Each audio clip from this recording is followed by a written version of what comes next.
17 ఇది కొత్తగా రిలీజ్ అయింది. దీన్ని ఎక్కువసేపు వాడిన బయట అవుట్డోర్లో ఎండలో లేకుండా నార్మల్ చెట్టు నీడ కింద లాంటి దగ్గర ఎక్కువసేపు వాడినా ఇది నార్మల్ మొబైల్ హీట్ అయినా కానీ పైన బ్రైట్నెస్ మాత్రం ఫుల్గానే అవపడుతుంది. కానీ వాళ్ళు చూపించినంత అంటే ఇండోర్లో ఎంతైతే లైటింగ్ ఎక్కువ కొడుతుందో కళ్ళకి ఎంతైతే రాదు డిస్ప్లే బయట. సో చూడొచ్చు పైన ఛార్జింగ్ కూడా పైన ఛార్జింగ్ కూడా 66 ఉంది. 5G ఉంది, నెట్ డేటా ఆన్లో ఉంది. సో కొంచెం ఎక్కువసేపు వాడడం జరిగింది. 2 వీడియోలు ఎడిటింగ్ చేయగానే. సో ఇలా ఉందన్నమాట డిస్ప్లే. బ్రైట్నెస్ అయితే ఇంతే ఇండోర్లో పెట్టినా కానీ.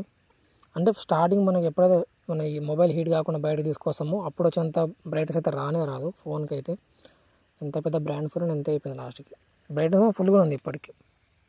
ఇక్కడ బ్రైట్నెస్ ఫుల్ ఉంది, వాల్యూమ్ ఫుల్ ఉంది, అంతా ఫుల్ ఉంది, డేటా ఆన్ ఉంది. మొబైల్ లైట్ హీట్ ఉంది. సో దీని బ్రైట్నెస్ అయితే ఇది. అండ్ మొబైల్ కలర్ కూడా వైటే, ప్యూర్ వైట్. ఇలా ఉందంటే ఇంకా వేరే ఆరెంజ్ బత్తాయి కలర్లు ఇది ఇచ్చిర్రు. అయితే ఇంక అంత సంగతులు కావచ్చు, వాటిని మనం మర్చిపోవాలి. యూట్యూబ్ కూడా చూద్దాం. యూట్యూబ్ ఓపెన్ చేసినట్లయితే ఇందులో ఏదైనా మంచి వీడియో పడ. ఎస్,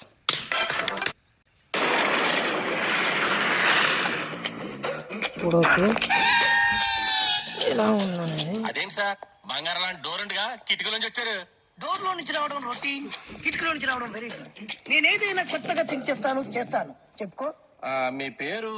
ఉండా, సున్నుండా. సున్నుండా? తినే పదార్థం పేరు పెట్టుకున్నారేటంటే విచిత్రంగా. నీ పేరేం పేరు? ఆంజనేయులు. దేవుడి పేరు ఎందుకు పెట్టుకున్నావు? ఎదురుంట్లో ఉండే అమ్మాయి పేరు తులసి. మొక్క పేరు ఎందుకు పెట్టుకుంది? రొటీన్ గా ఉండేది నాకు నచ్చదు. నాలాంటి వాడు కూడా పూనుకోకుంటే కొత్తదనం ఎలా పోతుందయ్యా? కొత్తగా థింక్ చేయండి అయ్యా. వెరైటీని లైక్ చేయండి ప్లీజ్. అలాగే, మీకు కొరియర్ వచ్చింది, సంతకం పెట్టండి. పాపం ఎడం చేత్తో సంతకం పెట్టి. సో ఇది. సో మొబైల్ హీట్ అయితే మాత్రం ఎంత పెద్ద ఐఫోన్ అయినా సరే నార్మల్ ఆండ్రాయిడ్ ఫోన్లోనే పైన బ్రైట్నెస్ మాత్రం ఫుల్గా ఉపడుతుంది. ఇక లోపల మ్యాటర్ వచ్చేసి ఇలా ఉంటుందన్నమాట. సో నేను వాడిన ఇది నా ఎక్స్పీరియన్స్. సో ఇది బ్రాండ్ అలా అని చెప్పేసి బ్రాండ్కి కించపరచడానికైతే కాదు. సో ఇది రియాలిటీ అని చెప్తున్నా అంతవరకు. అయితే ఐఫోన్ 17 కూడా రేడియేషన్ ఇష్యూ అయితే ఉంది. హీట్ అయినప్పుడు కూడా సేమ్ ఇష్యూ, కొంచెం ఇబ్బంది అయితే ఉంది. సో జాగ్రత్తగా వాడండి. బ్లూటూత్ లాంటితో వాడడం బెటర్. డైరెక్ట్ ఫోన్తో అయితే దగ్గర పెట్టుకొని మాట్లాడదు.